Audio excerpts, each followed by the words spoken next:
2 taon na expired. Ikaw natin yung motor mo. What's up mga tol? Isa ka na rin ba sa mag-expire ng lisensya ngayon 2024 at hindi mo alam kung paano ang proseso at nagtatanong-tanong ka na kung paano mag-renew ng iyong lisensya? So sakto mga tol, dahil magre-renew na rin ako ng aking lisensya, and para sa iyo tong video na to. Ituturo ko sa iyo kung paano ang proseso at ang step by step na gagawin mo para mag-renew ng iyong lisensya ngayon 2024. So tara mga tol, pero bago yan, advance happy birthday sa iyo utol. Let's go!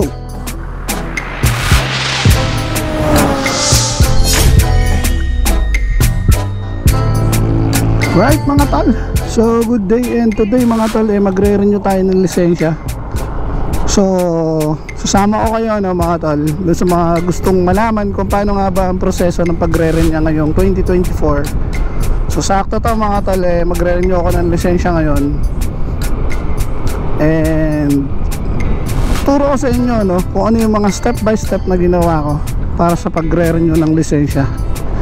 Alright.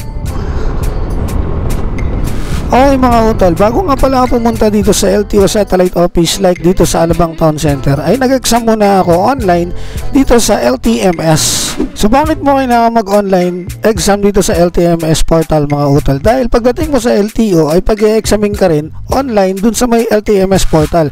So mas maigi na bago ka pumunta sa pinaka-satellite ng LTO or sa LTO mismo na pagre-renewan mo ay mag-exam ka na online dun sa LTMS portal. At kung wala ka pa nito mga utol, well, pwede kang mag-register at iiwan ko na lang yung link ng LTMS portal dyan sa ating description mga utol. Wala pa yung card. Pero ano yan sir, babalikan lang. Sige po.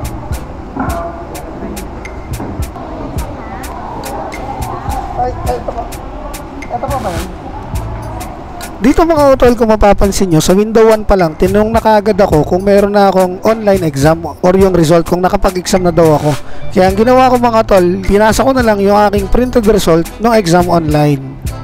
Sa window 2 lang. Sige po.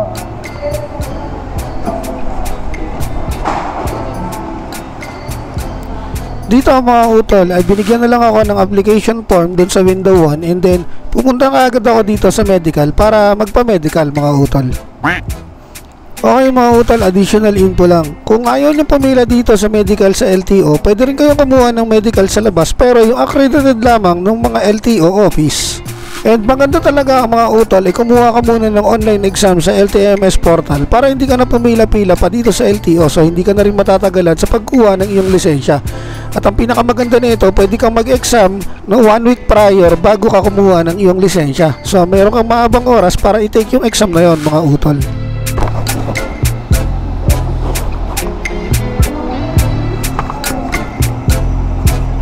And dito mga utol, pagkatapos kong mag-fill up dun sa mga application form na binigay nila sa akin, ay pumasok na ako dito sa medical room. And pagkatapos dito mga tol, ay syempre kukuha na ka lang ng BP, i-check yung mata mo or kung ano-ano pa man na dapat i-check sa'yo para malaman na ikaw ay fit to drive pa mga utol Okay, dun sa mga magtatanong mga utol kung magkano nga ba ang binayaran ko sa medical, so 650, 670, hindi ko na matandaan mga utol, pero around 650 to 670 lang mga utol And pagkatapos noon, bumalik na nga ako dito sa window 1 para ipasa yung kanyang application form na binigay sa akin nung una. And eto mga utol, additional info. Pag nag-fill up kayo ng inyong LTMS portal mga utol, make sure na tama yung address, pangalan, info, o kung ano pa man na dapat na nakalagay sa lisensya mo, make sure na parehas dun sa LTMS portal na pinilapan mo mga utol So pakita ko na lang mga utol kung ano yung tinutukoy ko kasi dito ako nagkaroon ng problema ng kaunti dahil yung address na nakalagay sa lisensya ko ay magkaiba dun sa LTMS portal na address na pinilap ko. Okay mga tol, login muna tayo para mapakita ko sa inyo kung ano yung tinutukoy ko at kung saan yung dapat yung baguhin.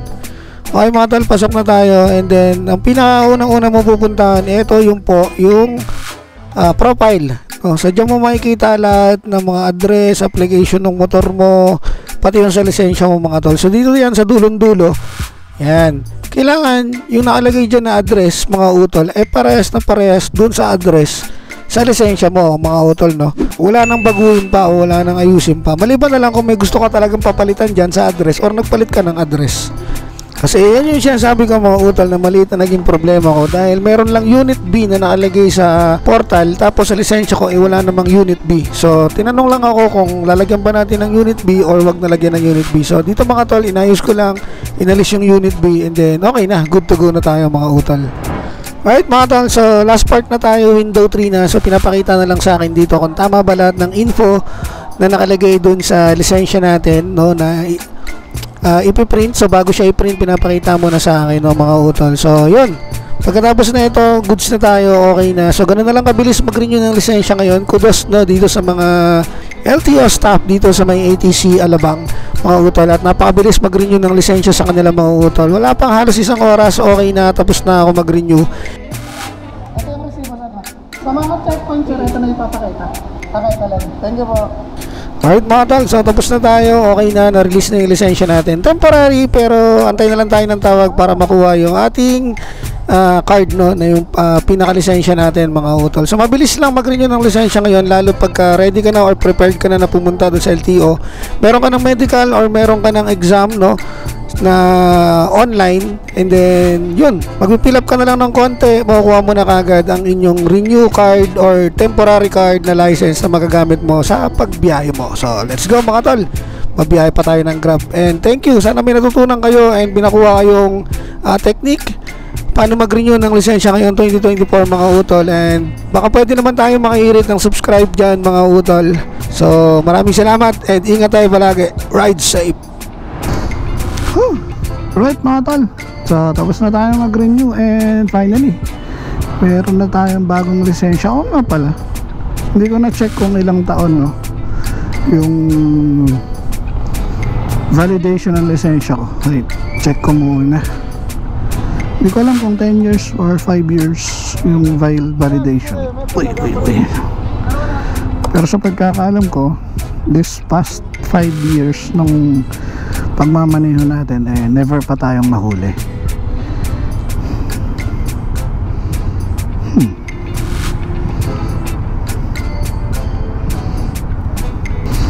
10 years na siya mga idol. 10 years na yung ating lisensya dahil ang next expiration na naalagay is sa 2034 na. So 10 years na yung ating license mga utol dahil 2034 na ang susunod na expiration nito. So 10 years na tayo hindi mo problema sa ating lisensya. Huwag lang tayong gagawa ng sakuna no, sa pagmamaneho para hindi tayo maalisan ng lisensya, no. And last info na lang mga utol para doon sa mga nagtatanong kung magkano nga ba ang aabutin or gagastusin nyo, no, or iba-budget nyo sa pagre-renew ng lisensya natin mga utol. So ako gumastos lang ako dito ng 1,200 plus.